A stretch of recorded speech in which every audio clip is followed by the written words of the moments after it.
സുഹൃത്തുക്കളെ, എല്ലാവർക്കും നമസ്കാരം. കേരള പഠനത്തിൻ്റെ 3ാമത്തെ ക്ലാസ്സാണിത്. 2ാമത്തെ ക്ലാസ്സിൽ കേരളോൽപ്പത്തി കഥയുടെ വിശകലനവും മറ്റും ഉൾപ്പെടുത്താമെന്ന് വിചാരിച്ചിരുന്നു. അതിന് സമയം കിട്ടാത്തത് കൊണ്ട് അത് 3ാമത്തെ ക്ലാസ്സിലേക്ക് മാറ്റുകയാണ് ഉണ്ടായത്.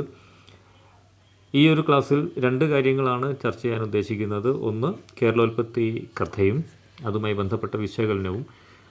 മറ്റൊന്ന്, കേരള സംസ്കാര പഠനവുമായി ബന്ധപ്പെട്ടുകൊണ്ടുള്ള ഉപാദാന സാമഗ്രികൾ എന്തൊക്കെയാണ് എന്ന് ചുരുക്കി പറയാനാണ് ഉദ്ദേശിക്കുന്നത്. നമുക്ക് ആദ്യം കേരളോൽപ്പത്തി കഥ എന്താണെന്ന് നോക്കാം. നമുക്ക് അറിയാവുന്നതുപോലെ തന്നെ വിഷ്ണുവിൻ്റെ ദശാവതാരങ്ങളിൽപ്പെട്ട ഒരാളാണല്ലോ പരശുരാമൻ. അദ്ദേഹം ക്ഷത്രിയ കുലത്തെ മുഴുവൻ മുടിച്ച് തൻ്റെ ആയുധമായ പരശു മഴു ഗോകർണത്ത് കയറി കന്യാകുമാരിയുടെ നേർക്ക് കടലിലേക്ക് വലിച്ചെറിയുകയായിരുന്നു. അതിനുശേഷം അത് ചെന്ന ഭാഗം വരെയുള്ള കടൽ പിൻവാങ്ങി അത് കരയായി മാറി. ആ ഭൂവിഭാഗമാണ് പരശുരാമ ക്ഷേത്രമെന്നും ഭാർഗവക്ഷേത്രമെന്നും കർമ്മഭൂമി എന്നുമൊക്കെ വിളിക്കുന്ന കേരളം എന്നാണ് ഈ കഥയുടെ അല്ലെങ്കിൽ ഈ ഐതിഹ്യം. ഏറെ പ്രചാരം ലഭിക്കപ്പെട്ട ഒരു ഐതിഹ്യമാണ് എന്നോർക്കണം. എന്തുകൊണ്ട് അതിന് ഏറെ പ്രചാരം ലഭിച്ചു എന്നുള്ളതൊക്കെ നമുക്ക് പിന്നീട് പരിശോധിക്കാം. അപ്പോൾ പരശുരാമൻ ഇങ്ങനെ ഒരു ഭൂമിക സൃഷ്ടിച്ചു എന്നും പിന്നീട് ആ കർമ്മഭൂമിയിലേക്ക് പുറമേ നിന്നും ബ്രാഹ്മണരെ കൊണ്ടുവന്ന് കുടിയിരുത്തി അദ്ദേഹം മടങ്ങിപ്പോയി എന്നുമാണ് അതിലൊരു ഭാഗത്ത് പറയുന്ന ഒന്ന്. പിന്നീട് ഈ ഭൂമികയിലേക്ക് നാഗന്മാർ വന്നുവെന്നും നാഗന്മാർ പരശുരാമൻ ഇവിടേക്ക് കൊണ്ടുവന്ന ബ്രാഹ്മണരെ നിരന്തരം ശല്യം മടുത്തിട്ട് ഈ ബ്രാഹ്മണർ സ്വന്തം നാട്ടിലേക്ക് തന്നെ തിരിച്ചുപോയി എന്നും പറയുന്നു. പിന്നീട് മടങ്ങി വന്ന പരശുരാമൻ പുറത്തു നിന്ന് വീണ്ടും ബ്രാഹ്മണരെ കൊണ്ടുവന്നു. മാത്രമല്ല, ഇവിടെ മീൻ പിടിച്ചുകൊണ്ടിരുന്ന ആളുകളെ ബ്രാഹ്മണരാക്കി മാറ്റുകയാണ് അദ്ദേഹം ചെയ്തത് എന്നും പറയുന്നുണ്ട്. മാത്രമല്ല, തുളുനാട്ടിലും മലയാള നാട്ടിലുമൊക്കെ ആയിട്ട് 64 ഗ്രാമങ്ങളിലേക്ക് അവരെ പാർപ്പിച്ചു. 32 ഗ്രാമങ്ങൾ തമിഴ്നാട്ടിലും 32 എണ്ണം മലയാളത്തിലും, അങ്ങനെ 64 ഗ്രാമങ്ങൾ എന്ന് കണക്ക്. ഇവയുടെ മേൽ ഭരണം നടത്താനായി പയ്യന്നൂർ, പെരുഞ്ചെല്ലൂർ, പറപ്പൂർ, ചെങ്ങന്നൂർ തുടങ്ങിയ സ്ഥലങ്ങളിലൊക്കെ ഗ്രാമത്തലവന്മാർക്ക് അധികാരം നൽകുന്ന ഒരു കാര്യത്തെക്കുറിച്ച് കൂടി പരാമർശിക്കുന്നുണ്ട്. അങ്ങനെ അധികാരം നൽകപ്പെട്ട ഗ്രാമത്തലവന്മാരുടെ ഭരണം തൃപ്തികരമല്ലാത്തതുകൊണ്ട് 12 വർഷം വീതം ഭരിക്കാൻ വേണ്ടി പുറത്തു നിന്ന് ആളെ കൊണ്ടുവരികയും തിരുനാവായ വെച്ച് അവരെ വാഴിക്കാനായി 4 തളിയാതിരിമാരെ കൂടി നിശ്ചയിക്കുകയും ചെയ്തു. അങ്ങനെ ആദ്യം ചോളമണ്ഡലത്തിൽ നിന്ന് കേരളൻ എന്ന ഒരാളെ തിരുനാവായയിൽ കൊണ്ടുവന്ന് വാഴിച്ചുവെന്നും അതിനുശേഷം ചോയപ്പെരുമാളും പാണ്ടിപ്പെരുമാളും അടക്കം 18 പെരുമാക്കന്മാരെ പുറത്തുനിന്ന് കൊണ്ടുവന്നുവെന്നും, അങ്ങനെ പുറത്തുനിന്നും കൊണ്ടുവന്ന പെരുമാക്കന്മാരിൽപ്പെട്ട ബാണപ്പെരുമാൾ, ബാണാപുരത്തു നിന്നും കൊണ്ടുവന്ന ബാണപ്പെരുമാൾ അല്ലൂർ എന്ന് പറഞ്ഞാൽ ഇന്നത്തെ കൊടുങ്ങല്ലൂരാണ്, അല്ലൂരിൽ കേന്ദ്രമാക്കി രാജ്യം ഭരിച്ചുവെന്നും പിന്നീട് ബുദ്ധമതം സ്വീകരിച്ചുവെന്നും അതിനുശേഷം മക്കത്ത് പോയി എന്നുള്ള കഥകളൊക്കെ ഉണ്ട്. അപ്പോൾ നമുക്ക് പരശുരാമ കഥയിലേക്ക് ഒന്ന് വന്ന് നോക്കാം. പരശുരാമൻ ആരാണ്? മനുഷ്യനിർമ്മിതമായ ഒരു കഥയിലെ കഥാപാത്രമാണ്. അപ്പോൾ കൽപ്പിതമായ ഒരു കഥാപാത്രത്തെ മുൻനിർത്തി ഒരു കഥ മെനയുമ്പോൾ അത് ചരിത്രത്തോടല്ല മറിച്ച് സാഹിത്യത്തോടാണ് അടുത്ത് നിൽക്കുന്നത്. അപ്പോൾ സാഹിത്യത്തോടടുത്ത് നിൽക്കുന്ന ഒരു കഥയെ ചരിത്രമാക്കി മാറ്റാൻ സാധ്യമല്ല. പക്ഷെ ചരിത്രകാരന്മാർ അഭിപ്രായപ്പെടുന്ന ഒന്നുണ്ട്. കേരളത്തിൻ്റെ ഭൂമിശാസ്ത്രത്തെ സംബന്ധിച്ചുള്ള അടിസ്ഥാന വസ്തുതകൾ മനസ്സിലാക്കാൻ ഈ കഥ നമ്മെ സഹായിക്കുന്നുണ്ട് എന്നാണ്. അല്ലാതെ ചരിത്രപരമായ ഒരു അടിസ്ഥാനം ഈ ഐതിഹ്യ കഥയ്ക്ക് ഇല്ല എന്നതാണ്. കാരണം അവർ മുന്നോട്ട് വയ്ക്കുന്ന ഒരു ആശയം ഇത് തന്നെയാണ്. പരശുരാമൻ എന്നത് പുരാണത്തിലെ ഒരു കഥാപാത്രമാണ്, സാങ്കല്പിക കഥാപാത്രമാണ്. അപ്പോൾ ഇത് അവർ മുന്നോട്ട് വയ്ക്കുന്നൊരു വസ്തുത എന്താണെന്ന് വെച്ചാൽ, കേരളത്തിൽ അന്ന് നിലനിന്നിരുന്ന ബ്രാഹ്മണാധിപത്യമുണ്ട്. ആ ബ്രാഹ്മണാധിപത്യത്തിന് പ്രചാരം ലഭിക്കാൻ വേണ്ടി അവർ തന്നെ നിർമ്മിച്ച ഒരു കഥയാവാനേ തരമുള്ളൂ എന്ന മട്ടിലേക്കാണ്, എന്ന നിഗമനത്തിലേക്കാണ് ചരിത്രകാരന്മാർ എത്തിച്ചേർന്നിട്ടുള്ളത്. പരശുരാമനെ നമുക്ക് പലയിടങ്ങളിൽ കാണാൻ പറ്റും. കാളിദാസൻ്റെ രഘുവംശത്തിലുണ്ട്, രാജേന്ദ്ര ചോളൻ്റെ തിരുവലങ്ങാട് ശാസ്ത്രത്തിൽ ഇദ്ദേഹത്തെക്കുറിച്ച് സൂചനയുണ്ട്. അപ്പോൾ ഇങ്ങനെ പല മട്ടിൽ നമ്മൾ കേട്ട ഒരു കഥാപാത്രത്തെയാണ് ഈ കേരളോൽപ്പത്തി കഥയിൽ ഉൾപ്പെടുത്തിയിരിക്കുന്നത്. അത്തരത്തിലൊരു കഥയും ബ്രാഹ്മണർക്ക് ഇങ്ങനെ നിർമ്മിച്ചെടുക്കണമെങ്കിൽ അങ്ങനെ ഒരു കഥ ഇവിടെ വാമൊഴിയായിട്ട് നേരത്തെ പ്രചരിച്ചിട്ടുണ്ടാവാം. വാമൊഴിയായി പകർന്നതിന് ശേഷം പിന്നീട് ഒരു ഘട്ടത്തിൽ അത് വരമൊഴിയായിട്ട് മാറിയതാണ്, രേഖപ്പെടുത്തി വെച്ചതാണ്. 18-19 നൂറ്റാണ്ടുകളിൽ ലിഖിതപ്പെട്ട ഒരു രേഖയായിട്ട് ഇതിന് കാണാം. ചരിത്രരേഖയായിട്ട് കാണാൻ പറ്റില്ല, പക്ഷേ ചരിത്രത്തെ സഹായിക്കുന്ന ഒരു കൃതിയായി മാത്രമേ അതിനെ കണക്കാക്കാൻ പറ്റുകയുള്ളൂ. ബ്രാഹ്മണർക്ക് ഈ രാജ്യത്തിൻ്റെ മേൽ അധികാരവും സ്വാധീനശക്തിയും സുരക്ഷിതമാക്കുക എന്ന ലക്ഷ്യത്തോടുകൂടി, ദൃഢലക്ഷ്യത്തോടുകൂടി എഴുതിപ്പിടിപ്പിച്ച വിഡ്ഢിത്തം നിറഞ്ഞ കെട്ടുകഥകളുടെ ഒരു അബദ്ധ പഞ്ചാംഗമാണ് കേരളോൽപ്പത്തി എന്ന് മലബാർ മാനുവൽ കർത്താവായ ലോഗനും നേരാവണ്ണം മനസ്സിലാക്കുകയോ ഒത്തുനോക്കുകയും ചെയ്തിട്ടില്ലാത്ത അഭിപ്രായങ്ങളുടെ അത്യന്തം സങ്കീർണമായ ഒരു കൽക്കൂമ്പാരമാണ് കേരളോൽപ്പത്തി എന്ന് KP പത്മനാഭമേനോനും നേരത്തെ തന്നെ അവരുടെ കൃതികളിൽ രേഖപ്പെടുത്തി വച്ചിട്ടുണ്ട്. യക്ഷിക്കഥകളും മറ്റുമൊക്കെ കേട്ട് പരിചയമുള്ള ആളുകൾ ചരിത്രത്തോട് യാതൊരു തരത്തിലും ബന്ധപ്പെട്ടിട്ടില്ലാത്ത മനുഷ്യർ, അത്തരത്തിലുള്ള മനുഷ്യരിലേക്ക് തൊടുത്തുവിട്ട ഒരു കഥ മാത്രമാണ് ഇത് എന്ന് പറയാം. പള്ളിബാണപ്പെരുമാൾ മക്കത്ത് പോയ കഥയും ഈ കഥയും തമ്മിൽ ബന്ധപ്പെടുത്തുകയാണെങ്കിൽ ഒരിക്കലും കാലം കൊണ്ട് യോജിക്കുന്ന ഒന്നല്ല. അതുപോലെ വിജയനഗര സാമ്രാജ്യത്തിലെ കൃഷ്ണദേവരായരെയും ഈ കഥയെയും പരസ്പരം ബന്ധപ്പെടുത്തിയാലും കാലം ഒരിക്കലും ശരിയാവുന്നില്ല. അതുപോലെ പത്മനാഭപുരത്തെ 8 വീട്ടിൽ പിള്ളമാരെ കൊച്ചിയിൽ പാലിയത്തച്ഛൻ്റെ മന്ത്രിമാരാക്കിയ ശേഷം പരശുരാമൻ ഗർഗമുനിയെ കാണാൻ വേണ്ടി പാണ്ഡവരുടെ വനവാസ സ്ഥലത്ത് പോയി എന്ന മട്ടിലുള്ള കഥയുമുണ്ട്. എങ്ങനെയാണ് ഈ ചരിത്രവും ഈ കഥയും തമ്മിൽ യോജിച്ചു പോവാത്തത് എന്ന് പറയാൻ ഇതിലും വലിയ ഉദാഹരണങ്ങളൊന്നും വേണ്ട. നേരത്തെ പറഞ്ഞല്ലോ, ഭൂമിശാസ്ത്രപരമായ ചില വസ്തുതകൾ ഇവിടെ എടുത്തു പറയേണ്ടതുണ്ട് എന്ന്. ഒരു കാലത്ത് കേരളം ഉൾപ്പെടുന്ന ഈ ഭൂപ്രദേശം കടലിനടിയിലായിരുന്നു എന്ന കാര്യത്തിൽ ഗവേഷകർക്ക് എതിരഭിപ്രായമില്ലല്ലോ. അപ്പോൾ അതിവിദൂരമായ ഒരു ഭൂതകാലത്തിൽ കേരള ഭൂമി കടലിനടിയിലായിരുന്നുവെന്നും പിന്നീട് കാലങ്ങൾ കൊണ്ട് കടൽ പിൻവാങ്ങി ഇതൊരു കരഭൂമിയായി മാറിയതാണ് എന്നുമുള്ള അഭിപ്രായത്തിൽ ഗവേഷകരും ചരിത്രകാരന്മാരും ഒക്കെ ഉറച്ചു നിൽക്കുന്നുണ്ട്. അത് മണൽ അടിഞ്ഞുകൂടിയും അതുപോലെ അഗ്നിപർവ്വതങ്ങൾ മറ്റും പൊട്ടിത്തെറിച്ചുണ്ടായ സംഭവവികാസങ്ങളുടെ അനന്തരഫലമായി രൂപപ്പെട്ടതുമൊക്കെ ആവാം എന്നതാണ് പൊതുവെയുള്ള അഭിപ്രായം. ഈ ഭൂമിശാസ്ത്രപരമായ പ്രത്യേകതയെ മുൻനിർത്തിക്കൊണ്ട് പരശുരാമൻ്റെ കഥയെ അതിലേക്ക് ചേർത്ത് വെച്ചതാവാം എന്നാണ് പൊതുവെയുള്ള അഭിപ്രായം. ഇനി മറ്റൊരു വസ്തുതയിലേക്ക് കടക്കാം. കേരള നാടകം എന്ന ഒരു ഗ്രന്ഥത്തെ, ഇത് തുഞ്ചത്തെഴുത്തച്ഛൻ എഴുതിയതാണെന്ന് പറയപ്പെടുന്നുണ്ട്. ഈ ഗ്രന്ഥത്തെ ആശ്രയിച്ചാണ് കേരളോൽപ്പത്തി കഥ എഴുതിയത്, കേരളോൽപ്പത്തി എന്നത് എഴുതിയത് എന്നൊരു നിരീക്ഷണമുണ്ട്, ചരിത്രകാരന്മാരുടെ നിരീക്ഷണമുണ്ട്. പരശുരാമൻ ഉണ്ടാക്കിക്കൊടുത്ത ഈ ഭൂമിയെ കർമ്മഭൂമി എന്നാണ് വിളിക്കുക. കർമ്മഭൂമി എന്ന് പറഞ്ഞാൽ അവൈദികന്മാരുടെ ഭൂമിയാണ്. അവൈദികന്മാർ എന്ന് പറഞ്ഞാൽ വേദം സ്വീകരിക്കാത്തവരാണ്, പറഞ്ഞാൽ ബ്രാഹ്മണരല്ലാത്തവരാണ്. വേദം സ്വീകരിച്ചവരാണല്ലോ ബ്രാഹ്മണർ. വേദത്തെ നിഷേധിക്കുന്നവരാണ് അവൈദികന്മാർ. അവരുടെ ഭൂമിയാണത്. അതാരാണ്? അത് നിലവിൽ കേരള ഭൂമികയിലെ താമസക്കാരായ ബുദ്ധന്മാരും ജൈനന്മാരുമാണ്. കർമ്മം ചെയ്തു പോരുന്ന, സൽക്കർമ്മമല്ലാതെ മറ്റൊരു മോക്ഷം ഇല്ല എന്ന് വിശ്വസിക്കുന്ന ബുദ്ധന്മാർക്കും ജൈനന്മാർക്കും ഇടയിലേക്കാണ് പിന്നീട് ബ്രാഹ്മണമതം കടന്നു വരുന്നത്. അങ്ങനെ നോക്കുമ്പോൾ ബ്രാഹ്മണാധിപത്യത്തെ ഉറപ്പിക്കാൻ വേണ്ടി ഉണ്ടാക്കിയ കഥയാണ് ഇത് എന്ന കാര്യത്തിൽ സംശയമില്ല.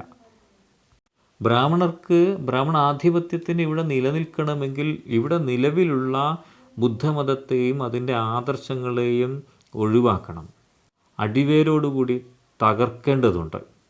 അങ്ങനെ ബുദ്ധദർശനത്തെ തകർത്തു കളയാൻ വേണ്ടിയാണ് ഇത്തരത്തിലുള്ള കഥ മെനഞ്ഞിരിക്കുന്നത്. ഈ കഥയ്ക്കകത്ത് തന്നെ നമ്പൂതിരിമാർ ഭട്ടന്മാരെ വരുത്തി ബുദ്ധദാർശനികരുമായി ആശയപരമായ ഏറ്റുമുട്ടലുകൾ നടന്നിരുന്നതായി പറയപ്പെടുന്നുണ്ട്. അത്തരത്തിൽ ബ്രാഹ്മണർ സമീപിച്ച ഭട്ടന്മാരിൽ ഏറ്റവും പ്രധാനിയായ കുമാരില ഭട്ടനെക്കുറിച്ചൊക്കെ നമ്മൾ കേട്ടിട്ടുണ്ട്. അപ്പോൾ ഈ കുമാരില ഭട്ടനെയും അതുപോലെയുള്ള ഭട്ടന്മാരെയും ഉപയോഗിച്ച് ദാർശനികപരമായി ബൗദ്ധന്മാരെ നേരിടുകയും അവരെ ഇവിടുന്ന് നിഷ്കാസനം ചെയ്യുകയും ചെയ്തു എന്നുള്ളതാണ് അതിൻ്റെ ചരിത്രം. അങ്ങനെ ബ്രാഹ്മണ മതത്തെ കേരളത്തിൽ ഉറപ്പിക്കാൻ വേണ്ടി പരശുരാമ കഥയെ ഉപയോഗപ്പെടുത്തുകയായിരുന്നു എന്ന് പറയാം. നമ്മൾ കേട്ട പരശുരാമ കഥയിൽ ആദ്യം സൂചിപ്പിച്ച ഒന്നുണ്ട്. പരശുരാമൻ ഇവിടേക്ക് കുറച്ച് ബ്രാഹ്മണരെ കൊണ്ടുവന്ന് പിന്നീട് തിരിച്ചുപോയി എന്നും ഇവിടെ നാഗന്മാരുടെ ശല്യം കൊണ്ടുവന്ന ബ്രാഹ്മണർ സ്വന്തം നാട്ടിലേക്ക് തിരിച്ചുപോയി എന്നും പറയുന്നുണ്ട്. അപ്പോൾ നാഗന്മാർ എന്ന് പറയുന്ന ഒരു പ്രത്യേക വിഭാഗക്കാരെക്കുറിച്ചാണ് അവിടെ സൂചിപ്പിക്കുന്നത്. ആരാണ് ഈ നാഗന്മാർ? ബ്രാഹ്മണർ കുടിയേറുന്ന കാലത്തോ അതിനു മുമ്പോ ആയിട്ട് നാഗന്മാർ എന്ന് പറയുന്ന ഒരു പ്രത്യേക പേരിലുള്ള രാജാക്കന്മാർ നേരത്തെ ഇവിടെ ഉണ്ടായിരുന്നു. അത്തരത്തിലുള്ള രാജാക്കന്മാരും ആളുകളും ബ്രാഹ്മണ കുടിയേറ്റത്തെ ശക്തമായി എതിർത്തിരുന്നു. ആ വസ്തുതയാണ് ഈ കഥയിൽ ചേർത്ത് വച്ചിരിക്കുന്നത്. അതുപോലെ പരശുരാമൻ്റെ നിർദ്ദേശപ്രകാരം ഒരു പെരുമാളെ ചോളരാജ്യത്ത് നിന്ന് കൊണ്ടുവന്നു. കേരളൻ എന്നായിരുന്നു അദ്ദേഹത്തിൻ്റെ പേര് എന്ന് പറയുന്നുണ്ട്. ഇത് ചേരവംശജനായിട്ടുള്ള ഒരാളാവാനേ തരവുള്ളൂ.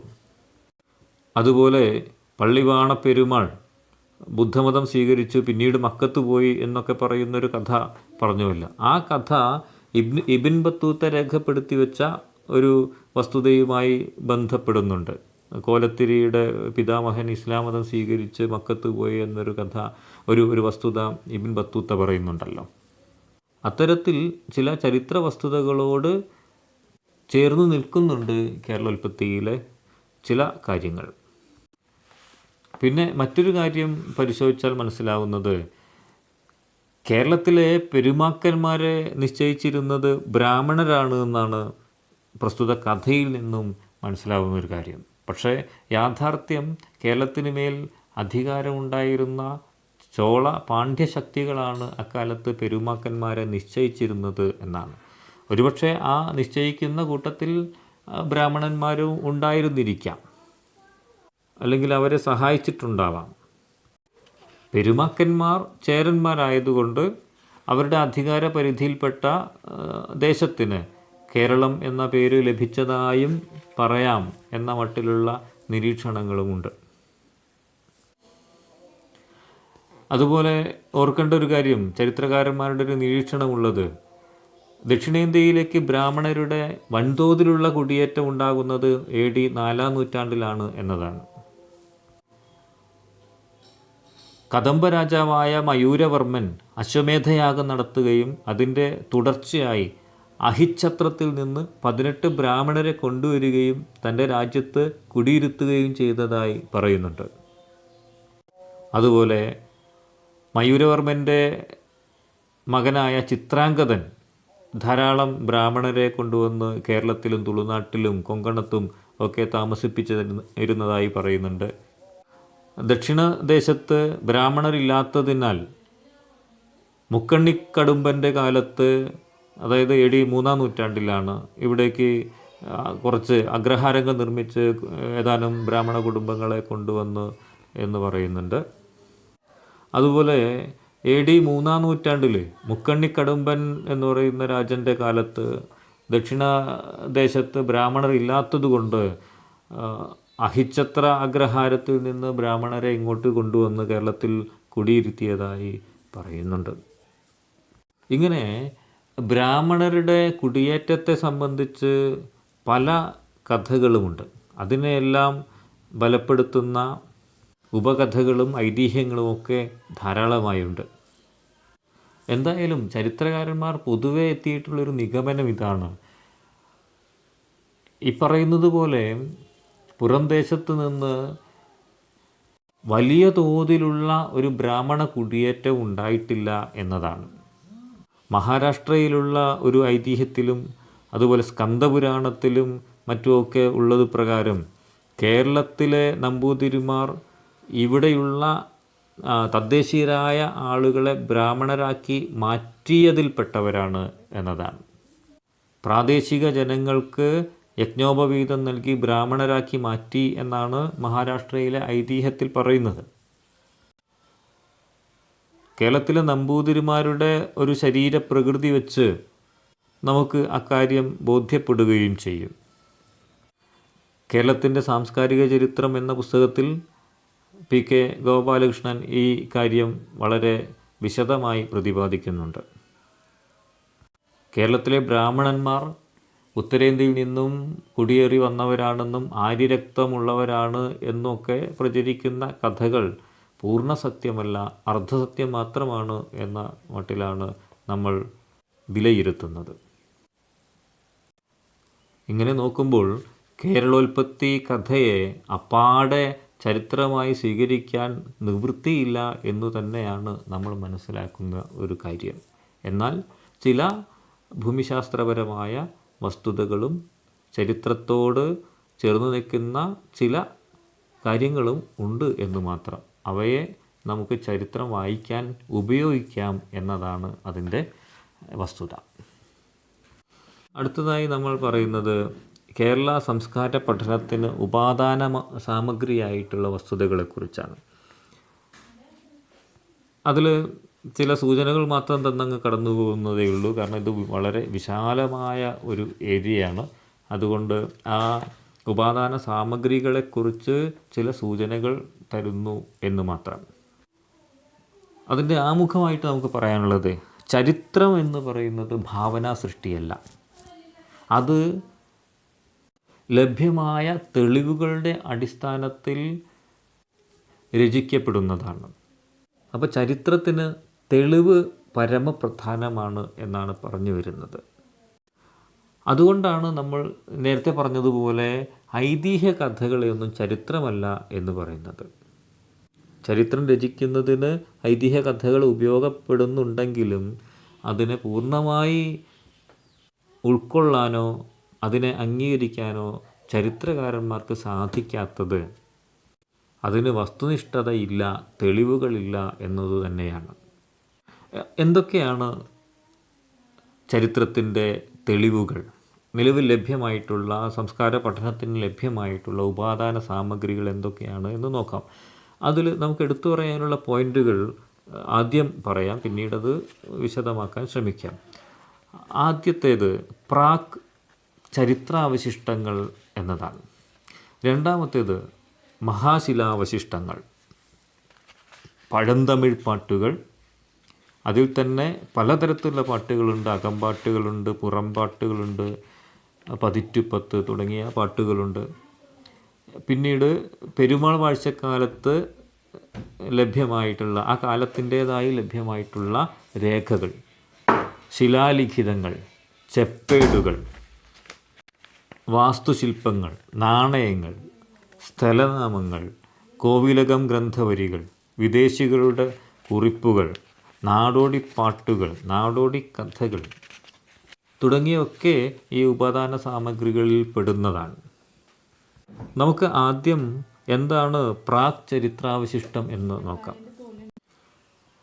ചരിത്രാതീത കാലം തൊട്ട് 15-ാം നൂറ്റാണ്ട് വരെയുള്ള കാലഘട്ടത്തിൻ്റേതായി നമുക്ക് കിട്ടിയിട്ടുള്ള സാമഗ്രികളെ, അവശിഷ്ടങ്ങളെയാണ് ഈ ഗണത്തിൽ ഉൾപ്പെടുത്തിയിട്ടുള്ളത്.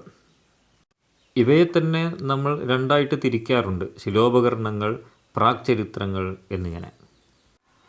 കോഴിക്കോടിനടുത്തുള്ള ചേവായൂരിൽ നിന്ന്, വയനാട്ടിലെ കാഞ്ഞിരപ്പുഴയ്ക്കടുത്ത് നിന്ന് ഒക്കെ ഇത്തരത്തിലുള്ള ചരിത്രാവശിഷ്ടങ്ങൾ കിട്ടിയിട്ടുണ്ട്, ഉപകരണങ്ങൾ കണ്ടെത്തിയിട്ടുണ്ട്. വയനാട്ടിലെ എടക്കൽ ഗുഹ, തൊവരി ഗുഹ, മൂന്നാറിലെ മറയൂരിലുള്ള പാറപ്പൊത്തുകൾ, ഇവയൊക്കെ പ്രാക് ചരിത്ര സ്ഥാനങ്ങളാണ്. ഇവിടെ നിന്നൊക്കെ ധാരാളം തെളിവുകൾ നമുക്ക് കിട്ടിയിട്ടുണ്ട്. ഗോത്രകാലത്തെ കല്ലുളികൾ, ചില കല്ലുപകരണങ്ങൾ, ഇവയൊക്കെ നമുക്ക് ഇത്തരത്തിലുള്ള ഗുഹകളിൽ നിന്നും ലഭിച്ചിട്ടുണ്ട്. ചില ഗുഹകളിൽ ചിത്രരൂപങ്ങൾ കാണാം. ഉദാഹരണത്തിന് എടക്കൽ ഗുഹയിൽ ചിത്രരൂപങ്ങൾ കാണാം. മറയൂരിലെ ഗുഹയിൽ ഛായാചിത്രങ്ങളാണുള്ളത്. അപ്പോൾ ഇത്തരത്തിൽ ലഭ്യമായ ശിലാലിഖിതങ്ങളിൽ നിന്നുമൊക്കെ നമുക്ക് ചരിത്രത്തെ അപഗ്രഥിക്കാൻ സാധ്യമാണ്. നമ്മൾ രണ്ടാമത് പറഞ്ഞത് മഹാശിലാവശിഷ്ടങ്ങളാണ്. ഇരുമ്പ് യുഗത്തിലെ ചരിത്രാവശിഷ്ടങ്ങളെയാണ് മഹാശിലാ സ്മാരകങ്ങൾ, മഹാശിലാവശിഷ്ടങ്ങൾ എന്ന് പറയുന്നത്. കേരളത്തിൻ്റെ ഇടനാടുകളിലും തീരപ്രദേശങ്ങളിലൊക്കെ കാണുന്ന ഈ ചെങ്കൽ അറകളാണ് നമ്മളെ സംബന്ധിച്ച് മഹാശിലാ സ്മാരകങ്ങൾ. മുനിയറ എന്ന് നമ്മൾ വിളിക്കാറുണ്ട്. ഇവിടെ നിന്നും ഇരുമ്പ് ഉപകരണങ്ങൾ, വാളുകൾ, കത്തികൾ, ശൂലങ്ങൾ ഒക്കെ കിട്ടിയിട്ടുണ്ട്. പിച്ചള ഉപകരണങ്ങളും ഓടുകൊണ്ടുള്ള ഉപകരണങ്ങളും അപൂർവമായി ലഭിച്ചിട്ടുണ്ട്. ഇവയെല്ലാം വെച്ച് നമ്മുടെ അക്കാലത്ത് കേരളത്തിലുണ്ടായിരുന്ന സാമൂഹിക സ്ഥിതിയെ സംബന്ധിച്ചും ഭൗതികമായ ജീവിത വ്യവസ്ഥകളെക്കുറിച്ചും ആചാരവിശ്വാസങ്ങളെക്കുറിച്ചും ഒക്കെയുള്ള ഒരു ധാരണയിലേക്ക് കൊണ്ടുചെന്നെത്തിക്കുന്നുണ്ട്. കേരളത്തിൽ നിന്നും കണ്ടുകിട്ടിയിട്ടുള്ള മിക്കവാറും മഹാശിലാവശിഷ്ടങ്ങളൊക്കെ ശവപ്പറമ്പുകളാണ് എന്ന് പറയാം. മരണാനന്തരം ഭൗതികാവശിഷ്ടം അടക്കം ചെയ്ത് നേരിട്ട് മണ്ണിനടിയിൽ മൂടുന്ന തരത്തിലുള്ള അവശിഷ്ടങ്ങളാണ് മഹാശിലാവശിഷ്ടങ്ങൾ എന്ന് പറയുന്നത്. കുടക്കല്ല്, തൊപ്പിക്കല്ല്, മുനിയറ, നന്നങ്ങാടി എന്നൊക്കെയാണ് അവയുടെ പേരുകൾ. ഒരു പാത്രത്തിൽ അടക്കം ചെയ്ത് മണ്ണിനടിയിൽ മൂടുന്ന ഒന്നാണ് നന്നങ്ങാടികൾ എന്ന് പറയുന്നത്. ഈ സ്മാരകങ്ങൾ, ഈ അവശിഷ്ടങ്ങൾ മുൻനിർത്തി നടത്തിയിട്ടുള്ള പഠനങ്ങൾ നമ്മുടെ പൂർവ്വകാല തൊഴിൽ സംസ്കാരത്തെക്കുറിച്ച്, സാമൂഹിക ക്രമത്തെക്കുറിച്ച്, നമ്മുടെ വിഭവശേഷിയെക്കുറിച്ച്, സാമൂഹിക പദവിയെ സംബന്ധിച്ചുള്ള നിരീക്ഷണത്തിലേക്കൊക്കെ നമ്മളെ എത്തിക്കുന്നു. നമ്മുടെ നിരീക്ഷണം രൂപപ്പെടുത്താൻ ഇവയൊക്കെ ഏറെ സഹായിച്ചിട്ടുണ്ട്. അതുപോലെ ഏറെ സഹായകമായിട്ടുള്ളൊരു ഉപാദാന സാമഗ്രിയാണ് പഴന്തമിഴ് പാട്ടുകൾ എന്നത്. കേരള ചരിത്ര രചനയ്ക്ക് ഏറ്റവും പ്രധാനമായിട്ടുള്ളൊരു ഉപാദാന സാമഗ്രിയാണിത്. തമിഴകത്തെ ഏറ്റവും പഴക്കമുള്ള വാമൊഴി വഴക്കമാണ് പഴന്തമിഴ് പാട്ടുകൾ എന്ന് പറയുന്നത്. എട്ടുതൊകൈ, പത്തുപാട്ട്, പതിനെൺകീഴ് കണക്ക് എന്നിങ്ങനെയുള്ള വിഭാഗങ്ങളിലായിട്ടാണ് ഈ പാട്ടുകൾ ഉള്ളത്. അതിൽ തന്നെ നറ്റിണൈ, കുറുന്തൊകൈ, ഐങ്കുറുനൂറ്, പതിറ്റുപത്ത്, പരിപാടൽ, കലിത്തൊകൈ, അകനാനൂറ്, പുറനാനൂറ് എന്നിങ്ങനെയുള്ള 8 സമാഹാരങ്ങളടങ്ങുന്ന എട്ടുതൊകൈ എന്ന് പറയുന്ന ഒരു കൃതി. പത്തുപാട്ട് എന്ന് പറഞ്ഞാൽ പേര് സൂചിപ്പിക്കുന്ന പോലെ തന്നെ 10 പാട്ടുകളടങ്ങുന്ന ഒരു സമാഹാരമാണ്. ഇവയെ കൂടാതെ ചിലപ്പതികാരം, മണിമേഖല തുടങ്ങിയ കൃതികളൊക്കെ അതിൻ്റെ ഇങ്ങേയറ്റത്ത് കിടക്കുന്ന കൃതികളാണ്. ഈ പറയുന്ന കൃതികളെല്ലാം തന്നെ ഒരേ കാലഘട്ടത്തിൽ ഉണ്ടായതാണ് എന്ന് കരുതാൻ വയ്യ. പല കാലഘട്ടങ്ങളിൽ ഉണ്ടായ കൃതികളാണ് ഇവ. ഇത്തരത്തിൽ തമിഴകത്ത് വാമൊഴിയായി പ്രചരിച്ചു പോന്ന പഴന്തമിഴ് പാട്ടുകളെ പിന്നീട് ക്രോഡീകരിച്ച് ചേർത്തിട്ടാണ് നമ്മൾ സംഘം കൃതികൾ എന്ന് പറയുന്നത്. ഇവയിൽപ്പെട്ട പാട്ടുകളാണ് അകംപാട്ടുകളും പുറംപാട്ടുകളും.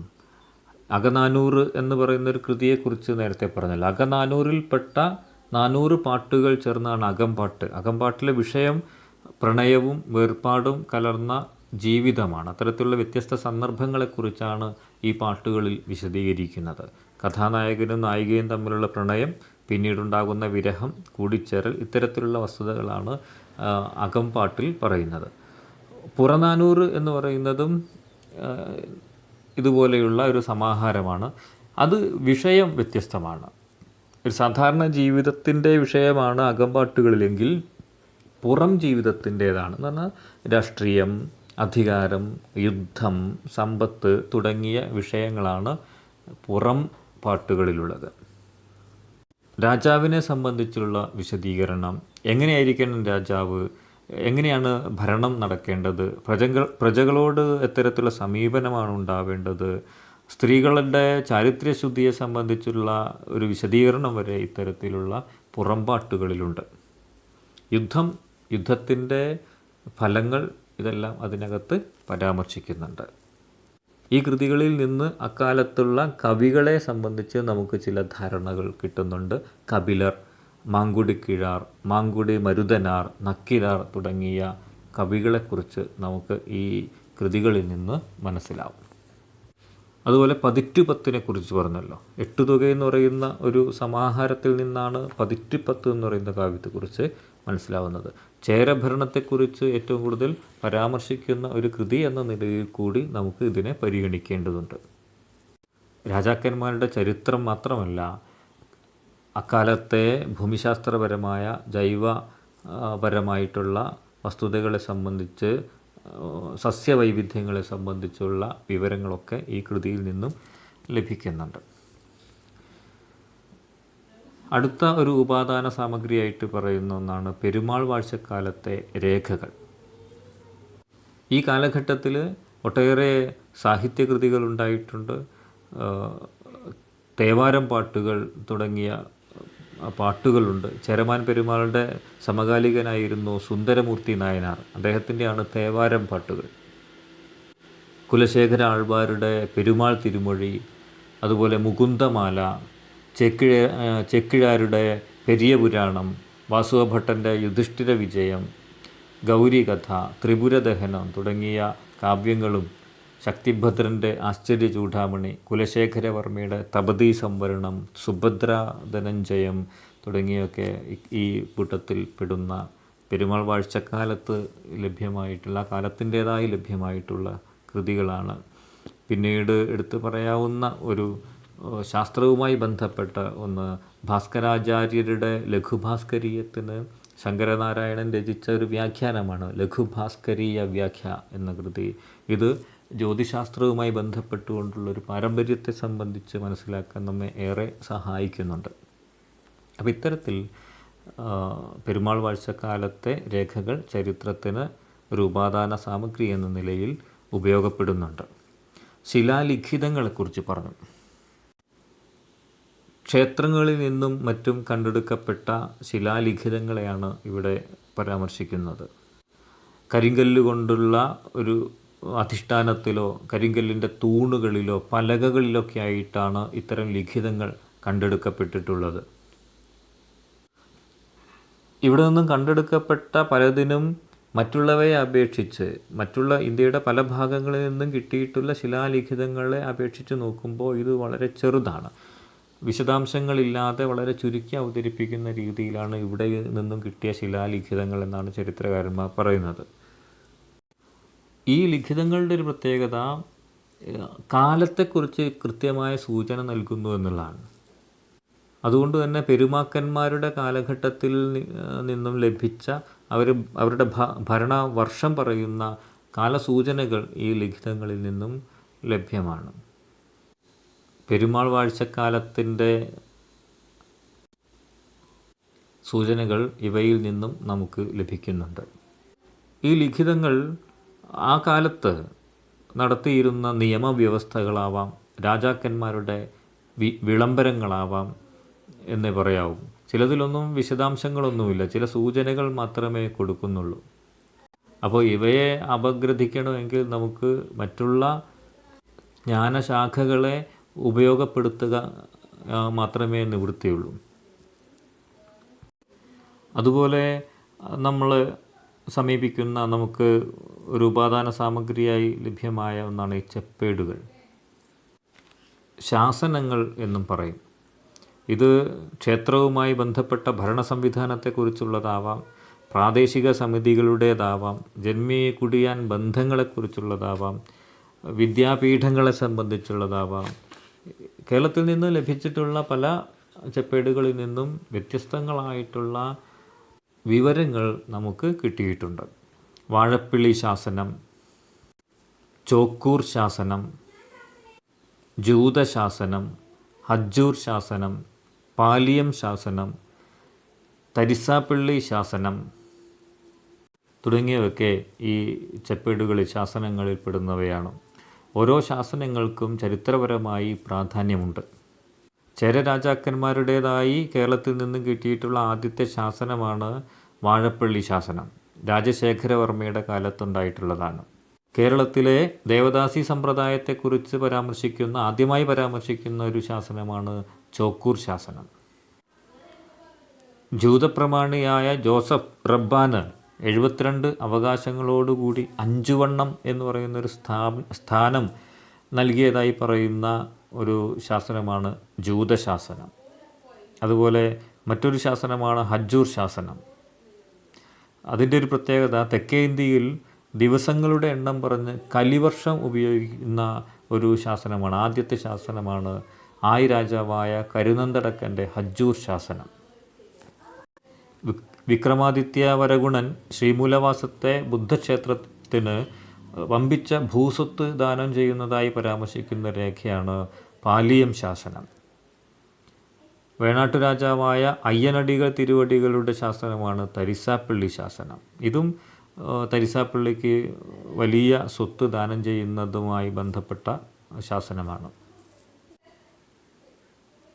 കൊല്ലവർഷം രേഖപ്പെടുത്തിയ ആദ്യ ശാസനം എന്ന നിലയിൽ പരാമർശിക്കുന്ന ഒന്നാണ് മാമ്പള്ളി ശാസനം.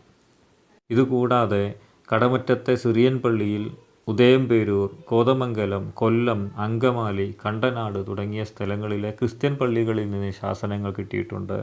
മാടായിയിലെ മുസ്ലിം പള്ളിയിലെ അറബി ശാസനമുണ്ട്. പറവൂർ ജൂതപ്പള്ളിയിലെ ശാസനമുണ്ട്. ഇങ്ങനെ പലതരത്തിലുള്ള ശാസനങ്ങൾ നമുക്ക് കിട്ടിയിട്ടുണ്ട്. അപ്പോൾ ഇതിൽ നിന്നും നമുക്ക് ഇവിടുത്തെ വാണിജ്യ വ്യവസ്ഥയെ സംബന്ധിച്ച്, പ്രാദേശിക സമിതികളെക്കുറിച്ച്, നികുതി സമ്പ്രദായങ്ങളെക്കുറിച്ച്, സാംസ്കാരിക വ്യവഹാരങ്ങളെക്കുറിച്ച് ഒക്കെ മനസ്സിലാക്കാൻ സാധിക്കുന്നു എന്നതാണ് അതിൻ്റെ ഒരു പ്രാധാന്യം. അതുപോലെ എടുത്തു പറയേണ്ടുന്ന ഒന്ന് വാസ്തുശില്പമാണ്.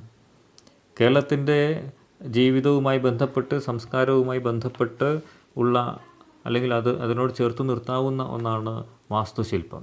സാമൂഹിക നിലവാരമനുസരിച്ചാണ് നമ്മുടെ വാസ്തുശില്പഘടനയുള്ളത്. അതുപോലെ സാമ്പത്തിക ശേഷി അനുസരിച്ച് അതിൽ തന്നെ ജാതീയമായിട്ടുള്ള വേർതിരിവുകളുണ്ട്. ആരാധനാ സമ്പ്രദായത്തിനനുസരിച്ചുള്ള വാസ്തുശില്പ മാതൃകകളുണ്ട്. ക്ഷേത്രങ്ങളും പള്ളികളും ക്രൈസ്തവ ആരാധനാലയങ്ങളുമൊക്കെ അവരുടെ സംസ്കാരവുമായി ബന്ധപ്പെട്ടുകൊണ്ട്, ആരാധനാ വിശേഷങ്ങളുമായി ബന്ധപ്പെട്ടുകൊണ്ടുള്ള വാസ്തുശില്പ രീതികളാണ് സ്വീകരിച്ചിട്ടുള്ളത്. അധികാരവുമായി ബന്ധപ്പെട്ടുകൊണ്ടും സാമൂഹ്യ വ്യവസ്ഥയുമായി ബന്ധപ്പെട്ടുകൊണ്ടും വാസ്തുശില്പ രീതികളുണ്ട്. താമസ സ്ഥലങ്ങളെ തന്നെ 8 കെട്ട്, 4 കെട്ട്, ഇല്ലം, വീട് എന്നൊക്കെ പറയുന്ന മട്ടിലുള്ള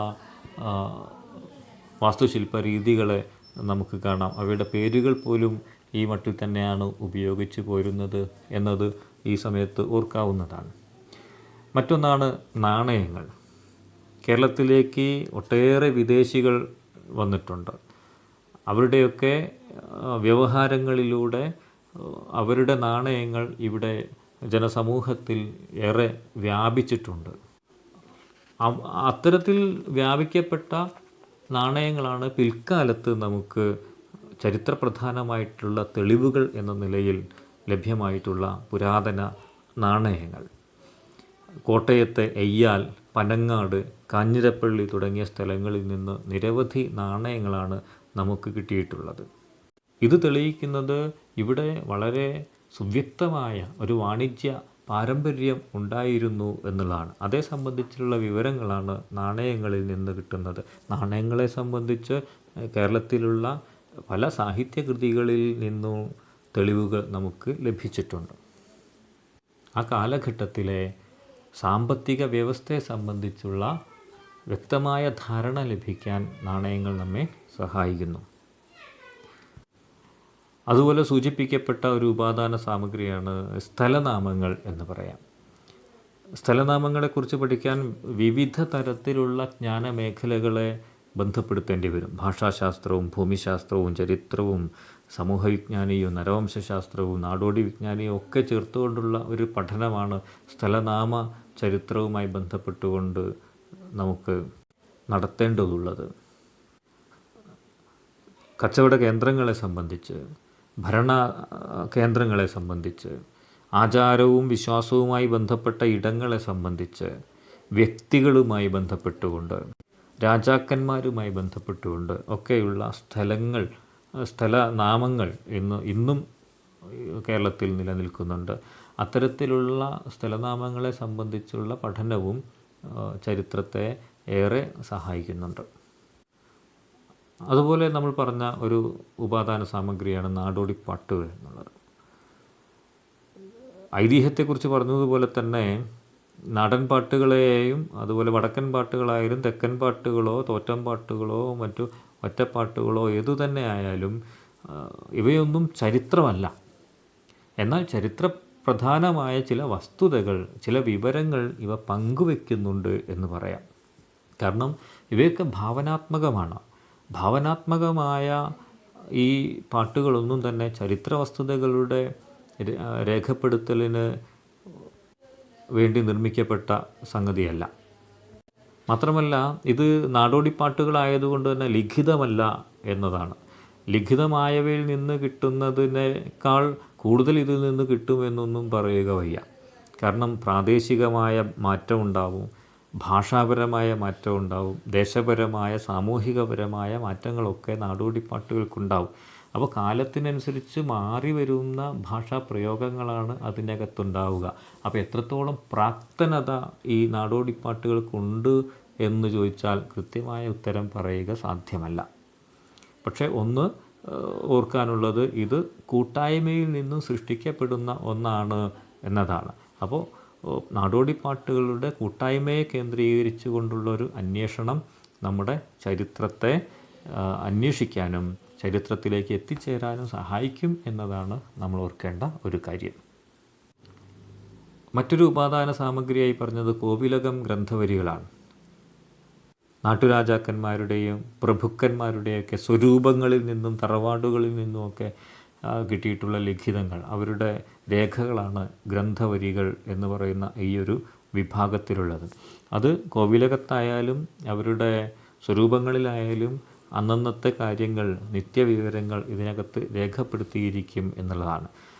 അതിന് ഉദാഹരണമായിട്ട് പറയാവുന്നത് സാമൂതിരി കോവിലകത്തെ ഗ്രന്ഥവരിയും തിരുവനന്തപുരം മതിലകത്തെ ഗ്രന്ഥവരിയും ഈ മട്ടിലുള്ള ഒരു ചരിത്രം രേഖപ്പെടുത്തുന്ന ഒന്നാണ്. അത് നാടുവാഴികളുടെ ചരിത്രമാണ്. രാജ്യത്തിൻ്റെ ചരിത്രമാവണമെന്നില്ല, അത് നാടുവാഴികളുടെ ചരിത്രമാണ്. പിന്നെ രാഷ്ട്രീയ ചരിത്രം മാത്രമല്ല, അത് കേരളത്തിൻ്റെ സാമൂഹികവും സാംസ്കാരികവുമായിട്ടുള്ള ഒരു രേഖയാണ്. വാണിജ്യ ബന്ധങ്ങളെക്കുറിച്ച്, ഇടപാടുകളെക്കുറിച്ചുള്ള രേഖകളൊക്കെ നമുക്ക് ഇഴതിരിച്ചെടുക്കാൻ പറ്റുന്ന ഒരു ഉപാദാന സാമഗ്രിയാണ് കോവിലകം ഗ്രന്ഥവരികൾ. അടുത്തൊരു ഉപാദാന സാമഗ്രിയായിട്ട് പറയാവുന്നത് വിദേശ സഞ്ചാരികളുടെ കുറിപ്പുകളാണ്. അവിടെ നമുക്ക് ആദ്യം പരാമർശിക്കേണ്ടുന്ന ഒരു ചരിത്ര പുസ്തകമുണ്ട്. അത് PK ബാലകൃഷ്ണൻ്റെ ജാതിവ്യവസ്ഥയും കേരള ചരിത്രവും എന്ന് പറയുന്ന പുസ്തകമാണ്. നമ്മൾ നേരത്തെ പറഞ്ഞതാണത് വിദേശ സഞ്ചാരികളുടെ കുറിപ്പുകളുടെ മാത്രം അടിസ്ഥാനത്തിൽ രചിക്കപ്പെട്ട ചരിത്ര ഗ്രന്ഥമാണ് ജാതിവ്യവസ്ഥയും കേരള ചരിത്രവും എന്നാണ്. അതുകൊണ്ട് തന്നെ പിന്നീട് വന്ന ചരിത്രകാരന്മാർക്ക് ഈ പുസ്തകത്തോട് അത്ര അഭിപ്രായമില്ല. ഈ കൃതി വസ്തുതകൾക്ക് നിരക്കാത്ത ഒന്നാണ് എന്ന് പിന്നീട് വന്ന പണ്ഡിതന്മാരൊക്കെ അഭിപ്രായപ്പെട്ടിട്ടുണ്ട്. അപ്പോൾ പറഞ്ഞു വന്നത് ഇതാണ്: വിദേശികളുടെ കുറിപ്പുകൾ ചരിത്രരചനയ്ക്ക് എത്രത്തോളം സഹായകമാണ് എന്ന് പറയുന്നതിന് വേണ്ടിയാണ്. പല കാലങ്ങളിലായി പല ദേശങ്ങളിൽ നിന്നായി കേരളത്തിലേക്ക് വിദേശികൾ വന്നിട്ടുണ്ട്. മിക്കവാറും വാണിജ്യത്തിന് വേണ്ടിയാണ് ഇവിടേക്ക് വന്നു ചേർന്നിട്ടുണ്ടാവുക തന്നെ. പല രാജ്യങ്ങളിൽ നിന്നും അംബാസിഡർമാർ എത്തിച്ചേർന്നിട്ടുണ്ട്.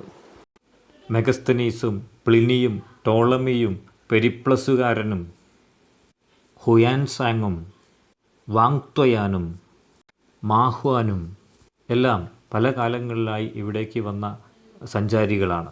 അവരുടെ എല്ലാം കുറിപ്പുകൾ അക്കാലഘട്ടങ്ങളിലെ ജീവിത രീതികളെ സംബന്ധിച്ചും വിദേശികളുമായുള്ള ബന്ധത്തെ സംബന്ധിച്ചുള്ള വിവരങ്ങൾ നമുക്ക് തരുന്നുണ്ട്.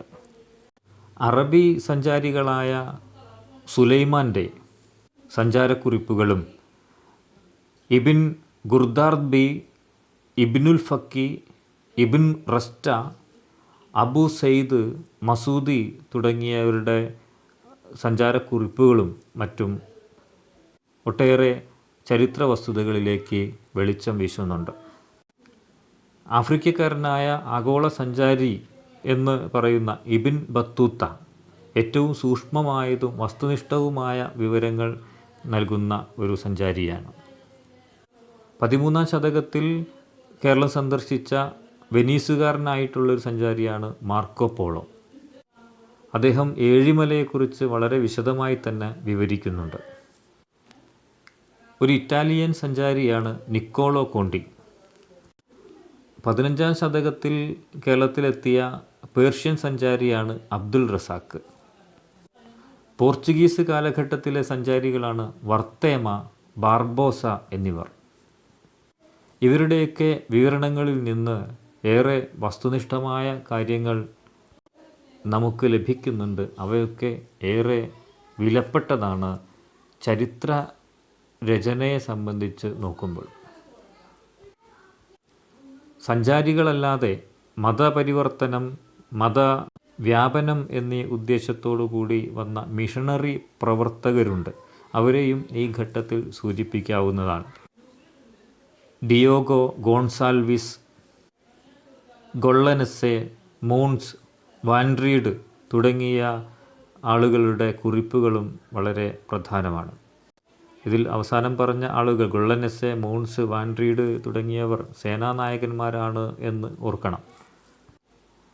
ഡോക്ടർ ജോൺ ഫ്രയർ, ജോൺ നിഹോഫ്, ഫിലിപ്പസ് ബാൾഡേയ്സ് തുടങ്ങിയവരുടെ വിവരണങ്ങളിലും കേരളത്തിൻ്റെ രാഷ്ട്രീയ ചരിത്രം വിശദമായി ഉൾക്കൊള്ളുന്നുണ്ട്. ഡച്ച് പുരോഹിതനായ കാൻഡർ വിഷറുടെ കത്തുകൾ ആ കാലഘട്ടത്തിലെ രാഷ്ട്രീയ സാമൂഹിക സ്ഥിതിഗതികളിലേക്ക് നയിക്കുന്നവയാണ്.